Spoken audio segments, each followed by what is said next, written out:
Question number 25.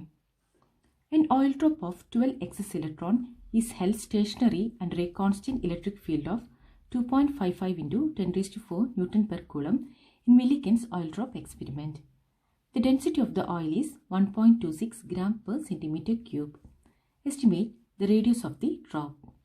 Given G is equal to 9.81 meter per second square and E is equal to 1.6 into 10 raised to minus 19 Coulomb. Millikan's oil drop experiment is one of the famous experiments in physics. He was the first to accurately measure the charge on the electron and to show that electric charge is quantized.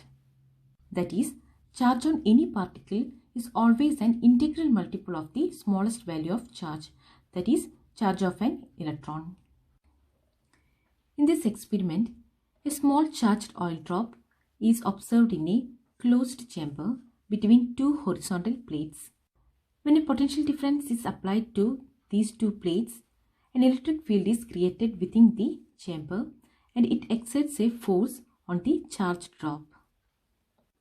If there is no electric field applied here, then the droplet falls down with a terminal speed under the influence of gravitational force and the viscous drag force, that is the resistive drag force due to viscosity of the air.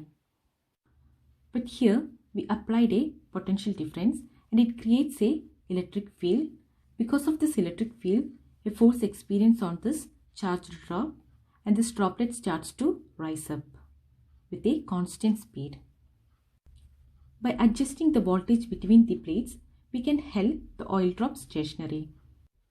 That is, at an equilibrium position, the gravitational force that attracts the oil drops downward direction and the electric force pushes the charge upward direction, and these two forces balance each other. Therefore, the oil drop is held stationary. Now let's go back to our question. Here, the oil drop is held stationary under a constant electric field, so that the weight of the drop, that is the force due to gravity, is balanced by the force on the drop due to the electric field. These two forces will balance each other. That is, Fg is equal to Fe. Force due to gravity is mg and force due to the electric field is Qe. Now what is the mass and charge on the droplet? Mass is equal to volume into density. Here we are assuming that the shape of the droplet is spherical and the volume of a sphere is 4 by 3 pi r cube. So this is equal to 4 by 3 pi r cube into rho. Therefore, the mass of the droplet is equal to 4 by 3 pi r cube rho. Now what is the charge on the drop? Q is equal to N into E, where N is the number of electrons and E is the electronic charge. Therefore, the force due to gravity mg becomes 4 by 3 pi r cube rho into g, and force due to the electric field Qe becomes Ne into E. From this, radius of the drop r is equal to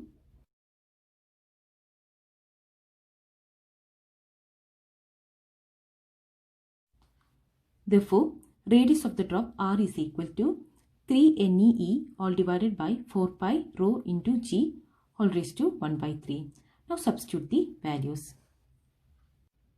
This is equal to 3 into N is equal to 12 into E, that is 1.6 into 10 raised to minus 19 Coulomb into E, that is 2.55 into 10 raised to 4 Newton per Coulomb all divided by 4 into 3.14 into rho.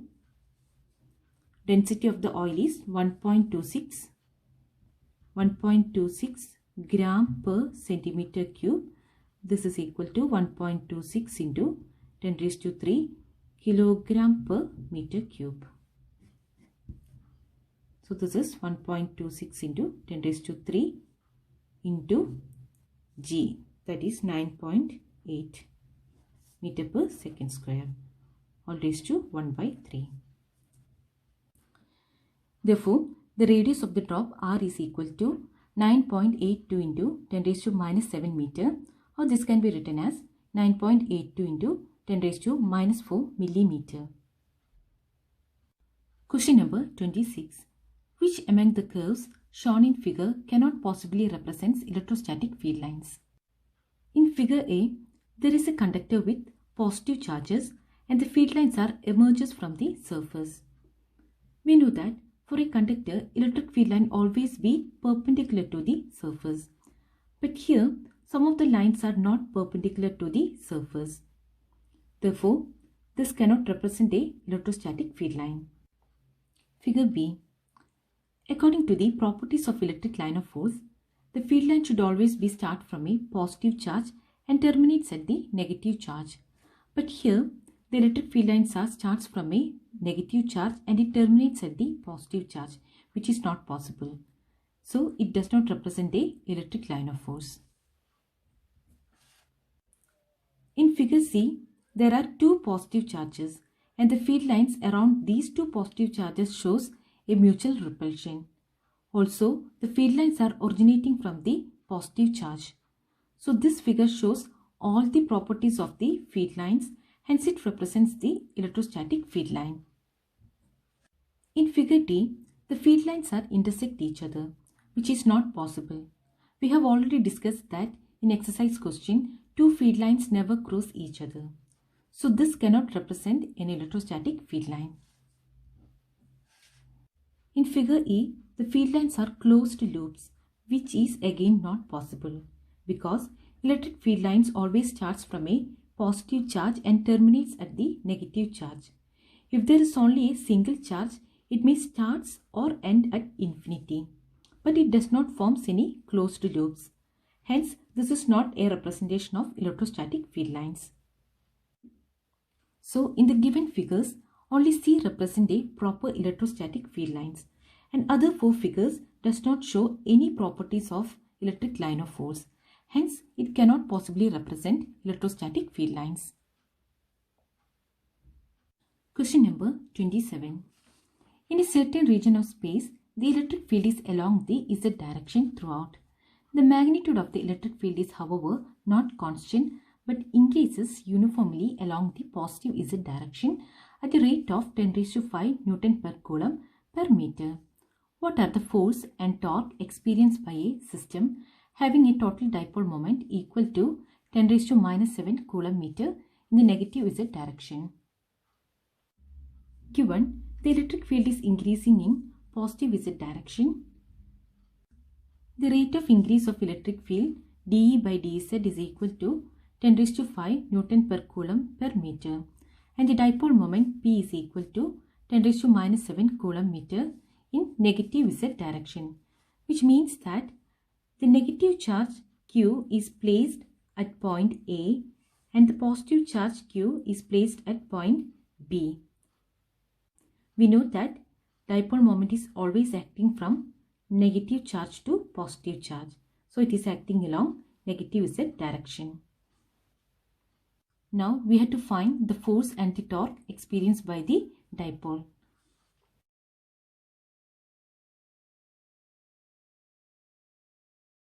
The torque experienced by the dipole is equal to P sin theta. Here, the dipole moment P is acting along this direction and electric field is acting along positive Z direction. Both are anti-parallel to each other. Therefore, the theta between E and P is 180 degree. So, tau is equal to PE sin 180 degree. Sin 180 is 0. Therefore, the torque experienced by the system is equal to 0. The force experienced by a charge Q due to an electric field is given by F is equal to Q into E. But here it is a varying electric field. So, Q into dE. This is equal to Q into dE by dZ into dZ multiplied and divided by dZ. So, this gives Q into dE by dZ into dZ. This is equal to, what is Q into dZ? Q into dZ into dE by dZ. Q into dZ, that is charge into distance is dipole moment P. Therefore, P into dE by dZ. When a dipole is placed in a varying electric field, the force on the dipole is given by F is equal to P into dE by dZ. Now substitute the values. Therefore, the force on the dipole in the non-uniform electric field is equal to 10 raised to minus 2 Newton. Since this is a varying electric field, so the force experienced by the negative and positive charges are different. The force on minus Q charge is QE1 and this will act along this direction, and the force on plus Q charge is QE2 and this force will act along the direction of electric field, where E1 is greater than E2 because electric field is increases along positive Z direction. So E1 is greater than E2. Therefore, the net force experienced by the dipole will act along negative Z direction. So this force will act along negative Z axis, negative Z direction. Therefore, the force on the dipole in non-uniform electric field is 10 raised to minus 2 Newton and it will act along minus Z direction. Question number 28. A conductor A with a cavity as shown in figure A is given a charge Q. Show that the entire charge must appear on the outer surface of the conductor. Consider a conductor A with a cavity. Let Q amount of charge is given to it. Now we have to show that the charge resides on the outer surface of the conductor. Now consider a point P inside the conductor. Now how do we calculate the electric field at P? We take a Gaussian surface that is passing through P.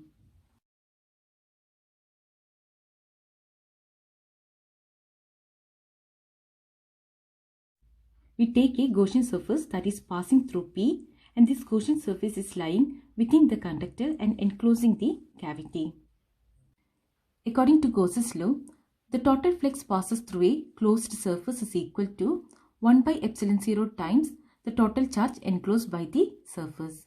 That is, surface integral E dot ds is equal to Q by epsilon 0.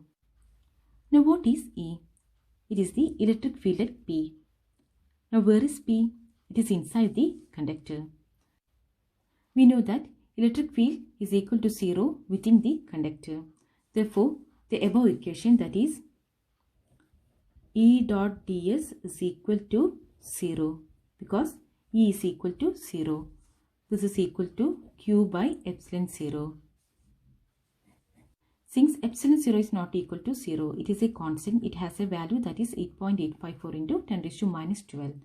Therefore, Q is equal to 0.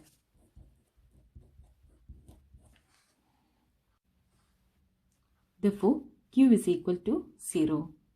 That is, charge inside the conductor is equal to 0.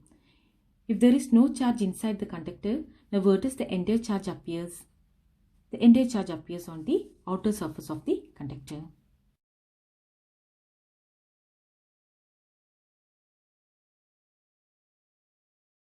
Question B. Another conductor B with a charge Q is inserted into the cavity, keeping B insulated from A. Show that the total charge on the outside surface of A is Q plus Q. You are very well known about the process called induction. When a charged object is kept near a conductor, it will force electrons within the conductor to move. This is induction process. In this question, another conductor B with a charge Q is inserted into the cavity and keeping B insulated from A, which means A and B are not in contact with each other.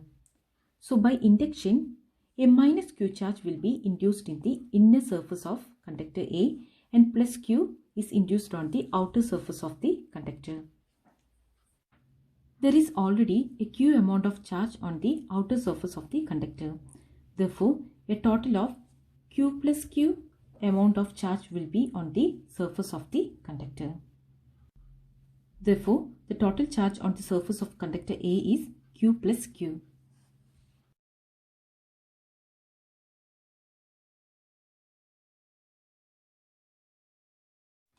Question C. A sensitive instrument is to be shielded from the strong electrostatic fields in its environment. Suggest a possible way. To protect a sensitive instrument from electrostatic field, it must be enclosed by a hollow metallic surface because there is no electric field inside a hollow conductor. So, this metallic body acts as a electrostatic shield. Question number 29. A hollow charged conductor has a tiny hole cut into its surface. Show that the electric field in the hole is sigma by 2 epsilon 0 n cap, where n cap is the unit vector in the outward normal direction and sigma is the surface charge density near the hole. Consider a hollow conductor. Let it be a positively charged one. Sigma be the surface charge density. You can consider any other body like a sphere, cylinder or any other shapes. We know that for a conductor, all the charges are accumulated at the surface and there is no charges inside the conductor. Therefore, E is equal to 0 inside the conductor. Now, what is the electric field just outside the conductor? For that, we consider a point A just outside a conductor. This is A. According to Gauss's law, the total electric flux through a closed surface is equal to 1 by epsilon 0 times the total charge enclosed by the surface. That is, surface integral E dot ds is equal to Q by epsilon 0. This integral E dot ds can be written as integral E ds cos theta. This is equal to Q can be written as surface charge density into area all divided by epsilon 0. Now, what is the angle between E and ds? We know that the electric field and the area vector both are acting normal to the surface. Therefore, the angle between E and ds is 0 degree. So, this can be written as E integral E ds cos 0 degree. This is equal to sigma A by epsilon 0. Now, what is cos 0? This is 1. So, this will be E integral ds is equal to sigma A by epsilon 0. Integral ds is the area of the surface. So, this can be written as EA. This is equal to sigma A by epsilon 0. A can be cancelled. Therefore, E is equal to sigma by epsilon 0. This is the electric field just outside the surface. In vector notation, this can be written as sigma by epsilon 0 n cap, where n cap is the unit vector in outward normal direction. So, for a conductor, all the charges are resides at the surface and there is no electric field inside the conductor. Outside the conductor, E is equal to sigma by epsilon 0. Now, going back to a question, a tiny hole is cut into the surface of the hollow charged conductor and we have to show that the electric field in the hole is sigma by 2 epsilon 0. Now, we create a tiny hole on the surface of the conductor. Let this area be PQ. If we consider a point A just outside the conductor, the electric field E is equal to sigma by epsilon 0. We know that. Now, consider the conductor with the hole just filled up. So, the electric field just outside the conductor E is equal to sigma by epsilon 0 is the superposition of two electric fields. That is the electric field due to the small section PQ and due to the rest of the charged conductor PRQ. By the principle of superposition, the total electric field is the sum of all the individual fields. So here, the electric field E equal to sigma by epsilon 0 is actually the sum of the electric field due to PQ and the electric field due to PRQ. That is the electric field due to the rest of the charged conductor. At every point, this electric field is acting outward normal to the surface. They are equal in magnitude and direction. Therefore, E is equal to EPQ plus EPRQ. Therefore, the electric field just outside the conductor E is equal to sigma by epsilon 0. And this electric field is the actual sum of the electric field due to PQ and the electric field due to the rest of the charged conductor PRQ. This is equation number 1. Now, what is the electric field inside the conductor? E is equal to 0. So, when you consider a point B just inside the conductor, the electric field due to PQ will act along this direction. This is PQ, and the electric field due to PRQ will act along this direction. EPRQ act along this direction. They are also equal in magnitude but acting opposite direction. Therefore, E is equal to 0. This is equal to EPQ. Both are acting opposite direction. So, EPQ minus EPRQ. This is inside the conductor. This is equation number 2. This implies EPQ is equal to EPRQ.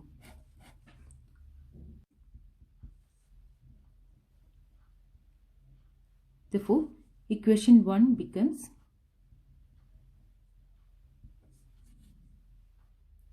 EPQ. This is equal to EPRQ equal to sigma by 2 epsilon 0. Hence, we prove that if you cut a tiny hole on the surface of a hollow charged conductor, the electric field in the hole is given by sigma by 2 epsilon 0 n cap, where n cap is the unit vector in the outward normal direction.